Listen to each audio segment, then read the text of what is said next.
folks.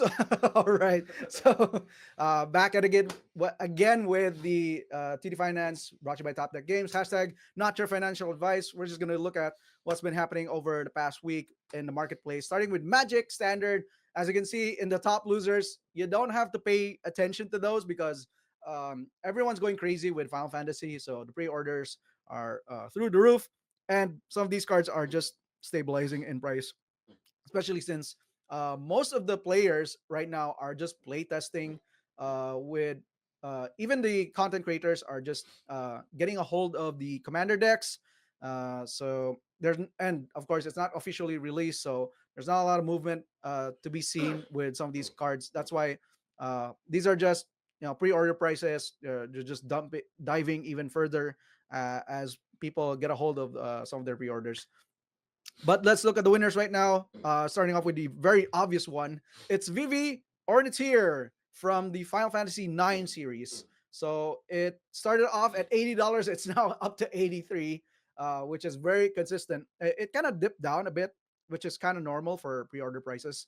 But sitting at $83 for a mythic is insane for a starter. So it's kind of like same level with like Ugin when it first revealed, or even Elspeth back in Tarkir. But the crazy thing about this card is that everyone's hype about it, especially in Commander, because it's a very powerful Izzet commander to have. So you can basically just combo and win on turn three with this card, or even just gain a lot of value with like attaching curiosity to it and then draw a bunch of cards every time you cast a card. So which is insane. So other than that, if you're not a big fan of VV or Final Fantasy at all, you can just put them in your commander decks, your Izzet commander decks like Nivizet and Veyran. Even Kefka is looking to be a very good commander going into Final Fantasy once the set is released. So the hype is real. I think Vivi could go up to like 85 to 90, even 100 once people get a hold of these cards. Um, we'll just see on how like the card is going to show up in these boosters, because there's a lot of mythics to run around in this set.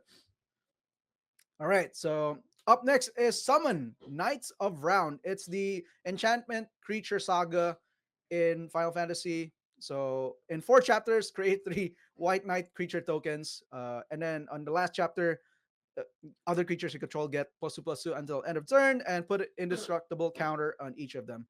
This is pretty insane, especially if you pull it off in your pre-release or in your draft event. It's pretty much a very strong bomb. So because you just flood the board with 15 tokens or like 12 tokens rather, and just win the game right there. So not surprising. As I also think it's from Final Fantasy 7. It's already indicated right there, which means people are also even the fans are excited to collect this card. So not surprising. It's sitting at 23. It could go down even further, but we'll see. But seems to be a very popular uh, limited card, but I would say it's also has some good synergy with some of the commanders like Sidar Jabari. When you attack with one or more knights, if it's in the command zone, draw a card, then discard a card. So if you have a bunch of knights, you just basically draw like almost half your deck. Cloud X Soldier, which is the popular commander deck, precon deck in Final Fantasy. So I guess it has some synergy, just giving indestructible counters on your creatures because you're pretty much combat reliant on this commander. And Terra Magical Adept, which can buy back some of your command or your enchantment sagas, and then flip Terra herself, and then just have that recursion power. So up next is Twin Flame Tyrant from Foundations, sitting at $35, which is insane considering that we're going into the Final Fantasy hype. People are still excited to play dragons ever since Starkir came out. So, and I guess there's not a lot of copies to run around, which is why the price is going up. So some of these commanders that are very popular to play with, the Twin Flame Tyrant, is the Or Dragon, Rennie, and Miriam. Especially Miriam, since it was confirmed that he wasn't reprinted in the Tarkir set, so that's why the price shot up for this card. But the most popular is definitely Ur Dragon because he's the like one of the most powerful ones to have because of the eminence effect. So there you have it for our standard cards. Let's move on to the sealed product of the week. It's still the Final Fantasy collector boosters. We just saw this, got up to 700. Now it's now sitting at 711, which is insane considering normally people would just shy off from this price point. Uh, Probably sitting at 650. I was expecting it to go down to 650 after the hype went down, but turns out people are still excited to play to buy this collector booster because of the supply. It's running quite dry, and it's been consistently selling for like 700 plus in the TCG market. So of course the again the main reason for the price point of this product is because of the revealed serialized card traveling chocobo, which is a beloved what do you call this? A character, or rather the mascot in Final Fantasy VII, or even in any other series. Chocobo is heavily beloved by the Final Fantasy community, and there's only 77 copies of this card. So if you pull one of these, you're basically good for life. um, I'm just eyeballing it, probably sitting around like $1,000 minimum just to get one of these, and it could go a heck of a lot higher in the next couple of months. So if you're a big fan of Final Fantasy and you're a big fan of Chocobos, definitely get a hold of those collector boosters as much as possible. Of course, the card is widely available as well in the main set, so fret not. If you're not a big fan of these, that's fine. But if you're a high roller, like some of our members in the community, be sure to get a hold of your collector boosters in Final Fantasy. And that is it for Magic the Gathering Market Watch. Let's move on to One Piece and Cardfight Vanguard. Okay, let's go here first with One Piece TCG. Going first with Luffy Taro from ST18. So, of course, we all know the effect on play Dawn -1, which means to return a Dawn card from your field to your deck, and then play up to one purple Strat characters with a cost of 5 or less from your hand for free. So this is only found in the previous Purple Luffy starter deck released almost a year ago. However, the current iteration of the Purple Luffy decks that is currently the best deck in format no longer uses this card, hence the decline in price, currently at around 30 yen, but I think most people are selling it for 100 pesos. Next would be Buggy from OPO3, a super old card here. The effect is a character cannot be KO'd by slash attribute cards, and on play, look at the top 5 cards of your deck, reveal up to one event card, and add it to your hand, and then place the others to the bottom of their deck in any order. However, it's still currently at around 30 yen or even, let's say, 20 pesos. However, because this is an event searcher and the new Rayleigh leader in OP12 is event dependent, Buggy is currently being hyped as an additional searcher for the said deck. So only time will tell if it will actually see any use. And lastly, we have Usohachi once again from ST18. Effect is it's a straw hat, and if you have 8 or more Dawn, rest up to one of your opponent's characters with a cost of 5 or less. So this is currently at around 400 pesos or 700 yen. This because only found in the Purple Luffy starter deck released a year ago. This card is currently still being used as a 4-off in any purple decks such as UP Luffy, GP Luffy, RP Luffy, and even maybe the new Black Purple Luffy. Not really new, but I mean the newly supported Black Purple Luffy, and even the current Black Purple Luffy, because any deck that uses the Straw Hat package can use this deck, and hopefully it will be reprinted in the latest Purple starter deck. So that's all for One Piece. Next would be Card Fight Vanguard. Here we go for Vanguard. It's Variance Ray Dragon. So, WGP Osaka just recently concluded, and one of the breakout decks is Virgilia, taking 3 spots out of the top 32. Variance Ray is a promo card and is very important for the Virgilia deck, allowing you to protect your units from being removed from the field from the meta decks such as Bavsagura or Messiah. It was released as a shop tournament promo in English during the February to March 2025 season, so stocks are running out fast. Pick up a playset if you are planning on playing Virgilia, as it might be a while before we get a reprint of this card. Next, here is Fairy of Flower Nectar Coutier. It's used as a budget alternative in Extraction decks and has had moderate success in the Japanese side of the game. DZBT02 is also almost 1 year old, and it's not a very popular set to open. Extraction is releasing in 3 months, and people are picking up cards needed for the deck before the hype dives them up. And then lastly, here is Drag Ritter Latifa. A new DE order card was released as a promo in the Vanguard manga, and it popularized the Dragon Empire order package in the JP region. And Latifa is the Dragon Empire equivalent of Keter Sanctuary's Takefault.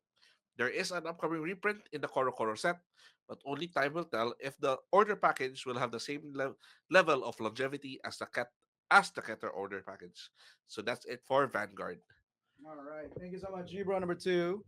Let's move on to the next segment, which is top deck of the week. Oh, you guys are in for a doozy.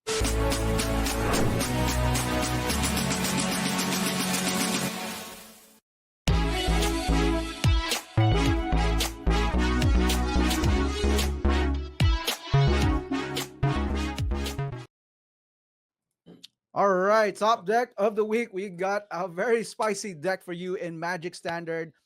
This was heavily featured in the SCG Con Hartford last weekend. Of course, it didn't do well, but I just want to cover it because it's just a very interesting deck to look at. It's the Throne of the Grim Captain combo, which basically means you flip Throne of the Grim Captain and it turns into a 7/7 Menace, Trample, Lifelink, and Indestructible, or no, rather Hexproof creature. Uh, so basically, if you're up against browse decks and then you flip this card, you basically win the game because they can't do anything to deal with it. They can't they can't block it. They can't even bounce it. They have no ways to deal with this card when it flips. Uh, the only caveat for this deck is you have to flip it, which means you have to craft with a dinosaur, a merfolk, a pirate, and a vampire. You need those creature types in your battlefield or in the graveyard, including throne, and then that's where you can flip it. And then you have to pay 4 mana. So at the very least, you can flip it on turn 4. That's the ideal scenario right there. So you gotta stick this throne as well because a braid is heavily used in the format right now, but I guess it works in stealing games, game ones, especially if you're looking to get some wins in your Friday Night Magic. So go Kaba. Yeah, like Torian Mahler. The only reason why this deck works is because we have Torian Mahler from the Foundations. It was reprinted. It's a changeling, which means you can basically have multiple copies in the graveyard for this, and it will be considered as a dinosaur, merfolk, pirate, or a vampire. Other than that, you have some interesting cards to look at, such as Floodpit's Drowner, a tempo card, very powerful in standard right now. Staunch Crewmate helps you find your Throne of the Grim Captain, which is also a pirate. And then Volderin Thrill Seeker, if you happen to flip your throne or make your Taurian Mauler for some reason bigger, you can, give it back up and then just fling it to your opponent to close out games or deal with pesky permanents in the battlefield.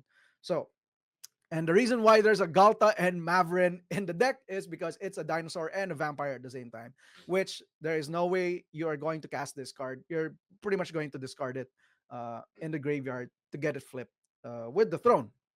So the pros of this deck, very explosive finish on turn 4 is the ideal turn for you to flip into the Grim Captain. As you can see, Menace, Trample, Lifelink, Hexproof. When it attacks each opponent, sacrifices a non-land permanent. Then you may put an exile card, creature card with the craft of the Grim Captain onto the battlefield. So you can even cheat in Galta and Maverin if like the stars align. So there you have it. That pretty much closes the games, especially if you're up against prowess decks, which is the only reason you designed this deck to beat. Uh, and then the element of surprise, no one knows how this deck works until last weekend. So if you're a big fan of these kinds of decks, this is definitely the deck for you to bring in your Friday Night Magics. And of course, the resilience. There's different ways to assemble the combo and many ways to delay your opponents from defeating you. So that's why this deck is kind of being looked at. It even has ways to beat some of the top tier decks like the blue white control or even the Jeskai control. I think Jeskai control even went down even further. They're now switching back to blue white for the consistency of the mana base. The cons of this deck, it's complexity. If you look at the sideboard earlier, it's kind of four color, and the sideboard there are like white cards and green cards like break the spell and wear down, which if you look at the mana base, it's not looking too good to even cast these kinds of spells. That's why there's like only a couple of copies in the sideboard. So that's why it's kind of inconsistent. Otherwise, it's just it's pretty much an is it a blue red combo deck, and it's very vulnerable to disruption. You have no you don't have access to black, so you can't even look at your opponent's deck and try to take out their counter spells. So you're gonna have to deal with that. And if you're a combo deck, you don't want to be dealing with uh, counter wars per se. Um, it is inevitable, but you don't want to be in that position, especially if you're trying to resolve your counter spells, or rather your combo. Again, it's consistency. Uh, it's kind of awkward. The only cantrip in the deck is the what do you call this? The Bitter Reunion and Mishra's Command. And Mishra's Command is like a terrible card, if you ask me. But Bitter Reunion is a way to discard your father creatures to craft with your Grim Throne of the Grim Captain. So this is a very I guess I would put this in the jank category of the deck. But again, if you pull this off, like then you're basically the hero of everyone here in your local game store. So there you have it. Final thoughts. It definitely it stood out over the past weekend. And there you go. There's Azim Lions. The reason why it stood out is because it went undefeated after 5 rounds, with and it basically went up against the blue red prowess decks. It went so well. It just faltered within the next couple of matches after that. So shout outs to Azim Lions for designing this deck. It was very interesting to look at over the past weekend. We even got to see him in the featured match, which was super fun to look at. So if you're a big fan of this deck, I would highly recommend to play this in your Friday Night Magic or in your Standard Showdown. Just to catch people off guard and have some laughs with this deck. So Grim Captain would have thought that someone would actually try to make this deck work. So there you have it. That's it for Magic. Let's move on to One Piece card game and Card Fight Vanguard. Yeah, let's. I don't think I can I can catch up with that very spicy deck. But here we go with Green Bunny for One Piece TCG. We're back with the very old decks that are still good. So once again, the best offense is a good defense. Jewelry Bunny being an on attack opponent's attack Dawn once per turn. Rest one Dawn and then rest one of your opponent's leader or character. So in a meta filled with big characters, Bonnie's simple leader skill is very valuable. For one Dawn, it can rest another leader or character during the opponent's attack declaration, making sure the opponent's aggression is delayed. So, of course, you use cards such as Captain uses Skid, Don Quixote, Do Flamingo, 10 cost, and 5 cost Carrot to stall out the game by stunning the opponent's cards, and even use 8 Kid as a super beefy attack redirect. And of course, you have cards such as 4 cost Uruge and 5 cost Cavendish to make sure you have Dawn to use during the opponent's turn because they basically let you untap your Dawn for more uses. So pros, leader skill is very powerful um as it requires the opponent to play around it. Effectively, you have 12 Dawn cards every turn because of Cavendish and tapping 2 Dawn cards. And stun is a very annoying tempo loss, especially if the opponent is able to chain the 5 cost Carrot and the 10 cost Doflamingo and making sure that your opponent's characters can attack. And 8 Kid is very hard to remove through battle, especially with the leader skill protecting it. However, the cons: black, red, and blue deck can easily remove 8 Kid, with black and red being able to just KO it, and of course blue just being able to bounce it or tuck it under the opponent's deck. Stun is not a very strong removal because if the opponent is not able to chain it, you just untap it next turn and then you just lost tempo. And without Cavendish and Oroge, you are playing only 9 Dawn to ensure you have a Dawn during the opponent's turn. So you are behind in terms of Dawn value. And of course, lots of your cards have no shield value. So Bonnie is still as relevant as ever due to how good the deck is at controlling the tempo of the game. However, if one is not able to change the stun effect or the stun lock on the characters, said cards will just be able to turn active on the next turn. So stun is not a very powerful removal compared to the likes of KO from black and red, and of course bounce from blue. So additionally, 8 can also be answered outside of battle, as I have just already said, because you can just KO or bounce the said card. So for those decks, it's not really as annoying. So, however, due to the current metagame of being reliant on casting one big character per turn, such as for UP Luffy and GP Luffy, so Bonnie's playstyle shines brightly due to only needing to answer 1 to 2 characters every turn. So that's it for One Piece TCG. Okay, here we are for Vanguard's top deck of the week. It's Keeper of the Moon Vaesurger. Okay, yes, Vaesurger. So general game plan is set up your Moon Gate to place mystics from your deck into the order zone for your various effects. This allows your deck to be compressed, making sure you hit triggers more often. And then you use Vaesurger to call your mythics from the order zone whenever he attacks to force out even more hand cards from your opponent. And then when you defend with your mythic cards, they gain plus 5,000 shield. So what are its strengths? It's cheap and easy to build, as most of its cards can be found from one set, DZBT07. And the game plan is very simple but powerful. It can catch people off guard with the numbers the deck can reach. And the deck can be easily compressed, ensuring you hit multiple triggers over the course of the game. So what are the weaknesses? Due to there being only two mythics as of the set DZBT07, the deck can be very predictable and shallow. One of the cards you are using, Raven Rogue, has no relevant effects and is only in the deck because of the mythic's name.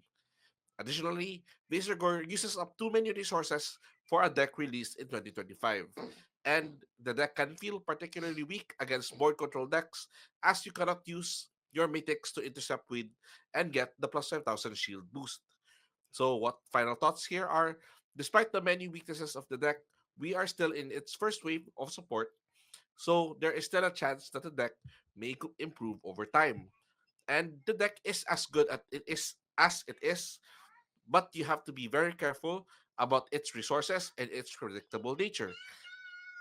And if you want to play Vanguard, this is a cheap and easy deck to play while teaching you the more advanced mechanics of the game. So that's it for Vanguard and One Piece. All right. Thank you so much, G Bros. Let's move on to the final segment of the stream, which is Judge Call. Take it away, Carlos G.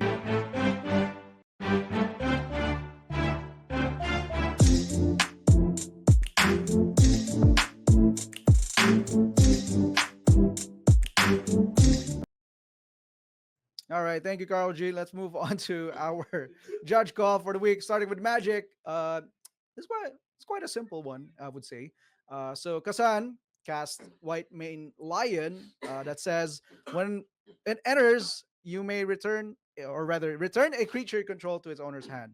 So he casts White Mane Lion while he controls Sibsig Ceremony that says whenever a creature you control enters, if you cast it, destroy the creature, then create a 2/2 black zombie druid creature token. So the question is, if he puts White Mane Lion's trigger effect to resolve first, which means it's on the last of the stack to return itself, can Kazan still create a 2/2 black zombie druid creature token from the ceremony trigger effects?